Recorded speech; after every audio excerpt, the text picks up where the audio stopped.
Okay, now, how many of you are returning today? Leaving? 2, 3, 4, 5, 6, 7, 8, 9. Only 8 people. Yeah. 9, 10. So about 10 people are leaving. They're going back to your culture.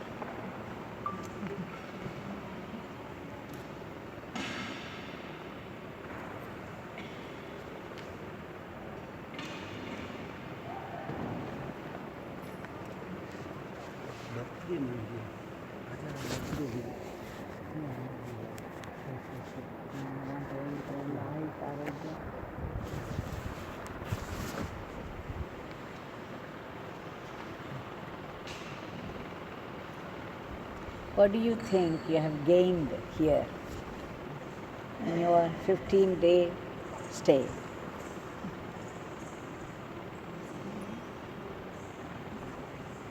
Can anybody say it?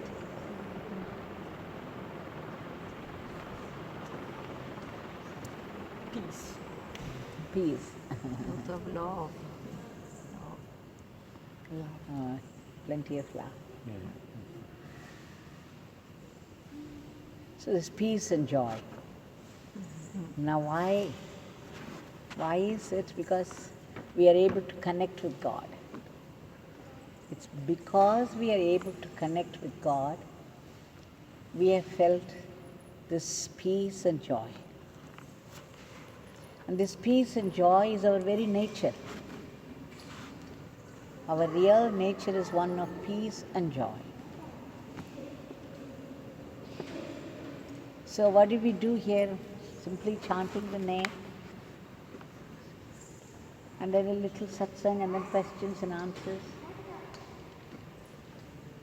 and maybe a little going round.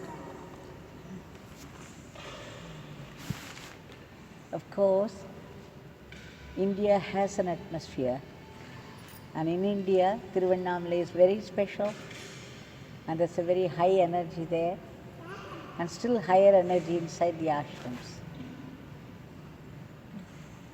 And here it is easier to connect with God, easier to remember.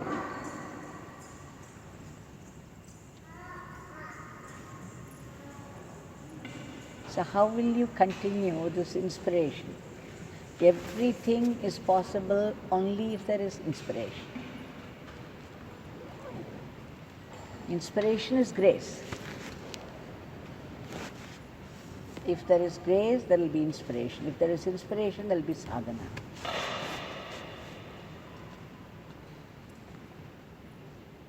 So if you have any questions, you can ask, because you are returning to a practical life there.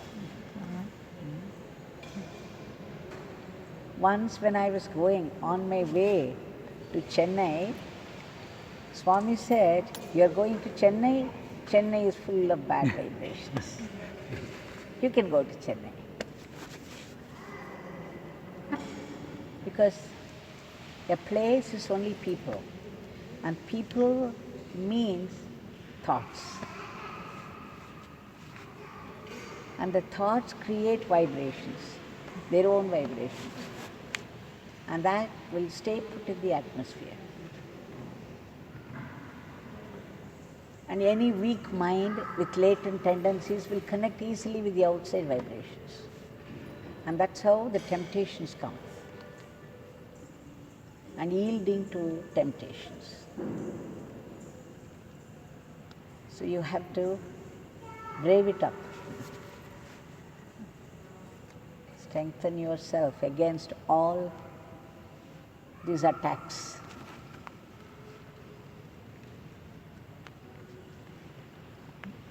So you can ask me if there is something that you would like to ask. One thing I would like you to remember, the divinity is right within you. you must never forget, is right within me. And any place, anywhere, traveling, otherwise, you just have to close your eyes and make your prayer, and you are heard instantly. The presence is very much inside. Until we learn that we are that presence, we have to assume that the presence is separate and we are separate. And so what do? We have to keep remembering the presence, praying to the presence,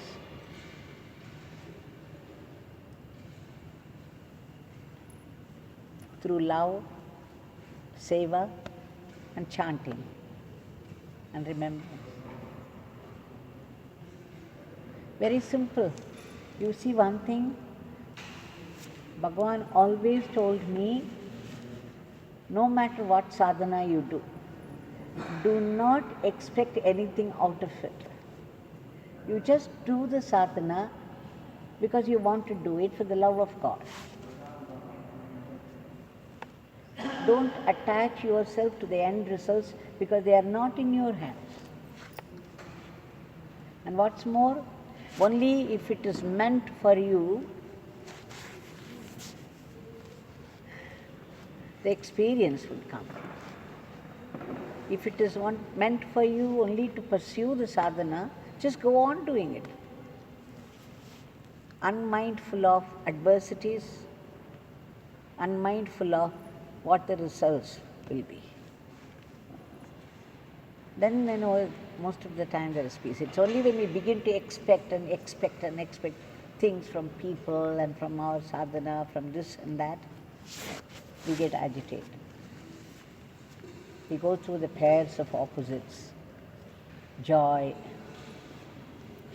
and pain. So we'll remember, it's very simple, sadhana is very simple, just chanting the name and going about our work as we have always been doing it, with the thought that we are only instrument in the hands of God. So remember, the God that we seek is right inside you. And remember this line of Yogi Ramsuratkumar, remembering God is truly living. Forgetting God is death. Whenever you forget God, you are carrying a preta, a dead body. No matter how beautiful you look, how famous you are, how talented you are, when you forget to connect with God, this is carrying a dead body. That's what Ramana says, that's what Yogi Ramsuratkumar said. Both said it in their own language. But the idea is this. Why? Because the very body is created, the very life is put inside the body just for remembering God. And so now that the people who have come to know it in satsang must know that not remembering God is equivalent to death. This is very strong, and it's strong. That is why it's given to you. People speak such strong languages for us to remember. So you just write it somewhere, remembering God is living, true living, forgetting God is death. And then you will hastily remember. And what is more, because they are established in the truth and they are well-wishers, when they speak, whatever they speak carry a lot of power. Even if the words don't get into you, the power will get inside you. You may not believe it, but it happens all the time. Yogi Ramsuratkumar, Bhagavan said, when Papa Ramdas initiated him into Ram Nam, Om Shri Ram, Jai Ram, Jai Jai Ram, he said through the initiation, so much power got into him, the power of the Guru. And then the Guru said, chant this mantra all the 24 hours. And he said it was like Rama Bhana, the killer arrow of Sri Rama, which never missed its target. It was there all the time as a tower of strength inside, pushing him, activating him into chanting, with no thought for food or sleep, for 7 days and 7 nights. The one instruction from the Guru, how much power it is. He says, the mantra was power. Papa Ramdas gave Ramanama and Rama Bana. Bana is the killer arrow. So the power, when people who have experienced something speak about it, there is power in the word. Even if you miss the word, you miss the meaning, the power will not miss you.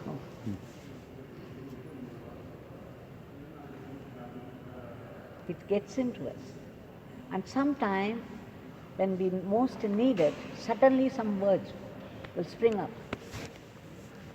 Some people have told me, literally, that suddenly they had heard some sentences of mine jumping into their consciousness. Somebody from Poland and Holland and, Sweden. After going there, because it's okay, it's one satsang, two satsangs they come, and then they go back, and suddenly when there's a need, some of the words jump into their consciousness. Why the power? The power of Yogi Ramsuratkumar that is here is accompanying all the words. Somebody comes and prays, they said that this problem has been dragging on for so long, and what can I do? And then the next minute the news, and after a few hours, they get the news that the problem has been solved. Just, they were saying it to me, and the very saying here in the Shakti gets it done. So 1 year I have been struggling, and nothing came of it, and here I have come, and then I just spoke about it to you a few seconds, and this evening the work got done and the news cycle. This is what many people say. I'm not just singling out one person. So many people say after we enter this place, so many things happen. Someone who is expecting a promotion or a job somewhere, or people who have not been, the housewives not conceiving for so long, after coming here and going back. So why? The Shakti of the place.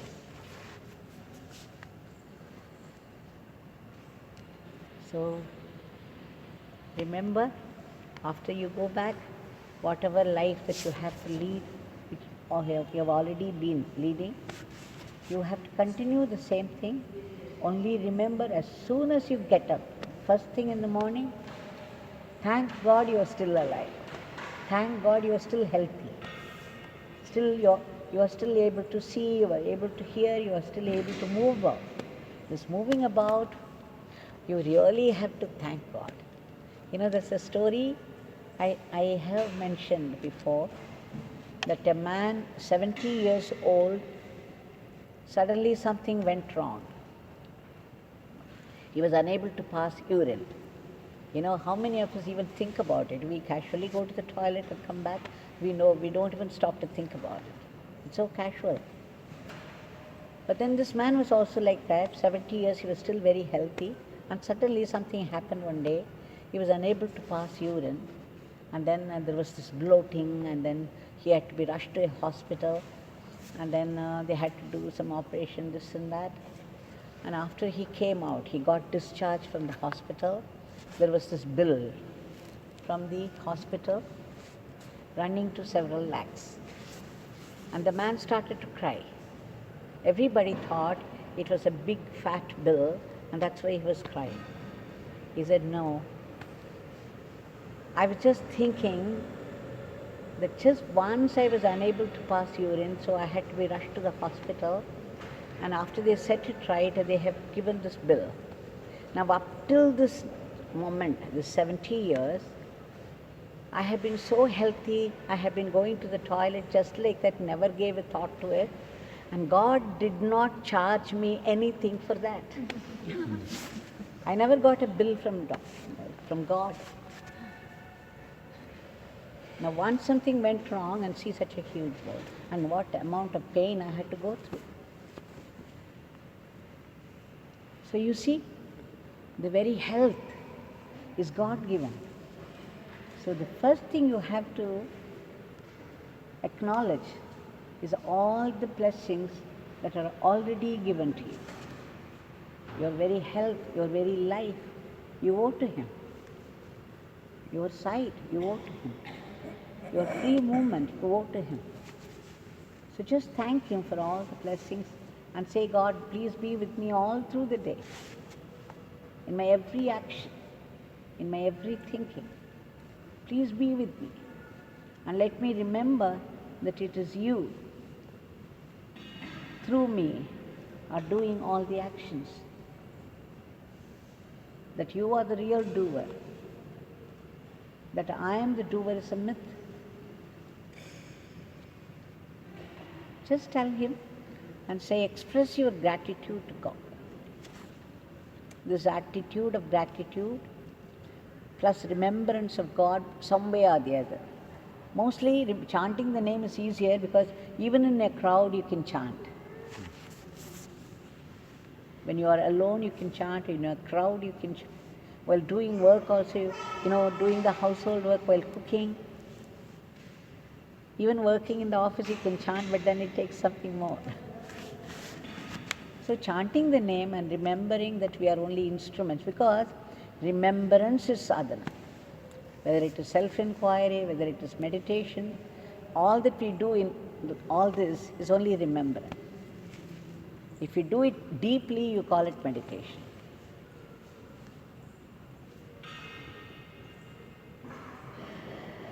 Self-inquiry is contemplative meditation. So it's very simple. Sadhana is very simple. If you understand, remembering God is sadhana. Somehow or the other, either by chanting the name or helping people, without any expectation. Help as much as you can. Even if you don't feel like helping, help. Without any expectation. Every little help you render to the needy is a very strong spiritual practice. Because the moment you help somebody without any expectation, your selfishness goes down. That's the moment you are acting without selfishness, and being unselfish is being spiritual. Why you say so? I don't understand. What? I don't understand that. When you do something good, is selfish or your ego grows? That's because when you think that I am giving it, I am so and so with my own data, I am giving it. The minute you think that I am giving it, you want recognition. You want respect from them. No, I'm not. You want them to be grateful to you. It's just a kind of self-consideration that you have done the right thing. You have done. That I have done the right thing is nothing before considering that I don't exist at all. I have done something I have done. Even the right thing, I have done. And then when you do the wrong thing, will you say, I have done this? And when you own up any action, you will have to pay for it. Whatever be the if it's a good karma, you will get a joy out of it. If it is bad karma, you will have to go through the punishment. But the minute you disown your action, you will not have to suffer the consequences. That is the difference. The minute you recognize the doership of God and disown your own actions in the sense, the actions done by your body, because you have not created this body, nor have you put life in this, and it's because there is life in the body you are able to do good to others. And where are you in it? You tell me whether you had any participation in creating this body? No, Whether you had any participation in putting the breath inside? No. So how can you say? Only when there is life in the body, your brain can think at all. You can do any action at all only when there is life in the body. And you have not put the life in the body. It is the divine that has created you in the first place and put the life in you. Okay. But So why the body belongs to the divine. Why the divine If you won't create use something, you say it is mine. If you come and sit in one place for meditation for a few days, you begin to consider that place as yours. If someone else should come and sit there, you think, oh, they are sitting in my place, right? You feel a little discomfort. So we start owning up everything. Yeah, but God doesn't You need tell me this, the body you have not created. So if the body claims, the body will have to go through the consequences. If you steal something, you will be caught and you will be given a blow. You will be treated accordingly, right? And you will have to go through the consequences. That one day I asked Bhagavan, say suppose there's an orchard of mango trees, and then there are very nice mangoes hanging there, and suppose you feel like stealing a mango, and you then claim that it's God who is doing it to you and not you yourself, and will it be all? He said, when you feel that God is doing it to you, you won't feel like stealing. The very thought of God will control you.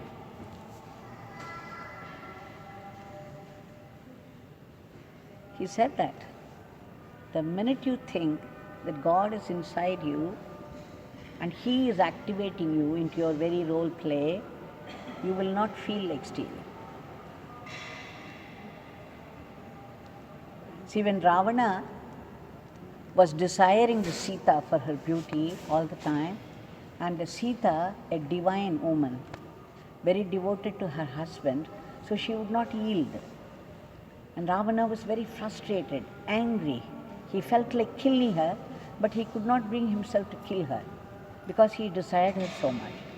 Then somebody asked him, Ravana, you can take any form you desire. Why don't you take the form of Rama and go to her? She will yield easily.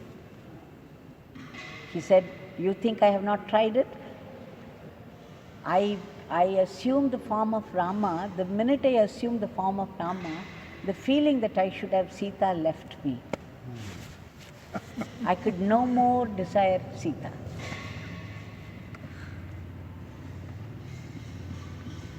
You understand?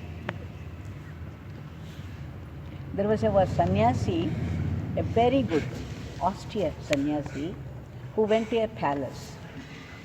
And then the king was very devoted to him, so the king arranged for a feast. And then the sannyasi happily partook the food, and then he went to bed. The next day morning, when he was looking around, he saw a huge silver lamp. Suddenly he got the feeling that he should take the silver lamp and go away. He felt like stealing it. And then he went there and he put it in his bag, and suddenly the thought came to him, my God, what am I doing? How did this thought enter me? I have been so austere, I have performed such austerities, I had gone without food, I had gone without sleep, I had done so much of worship of God, and how could this feeling that I should steal this silver come?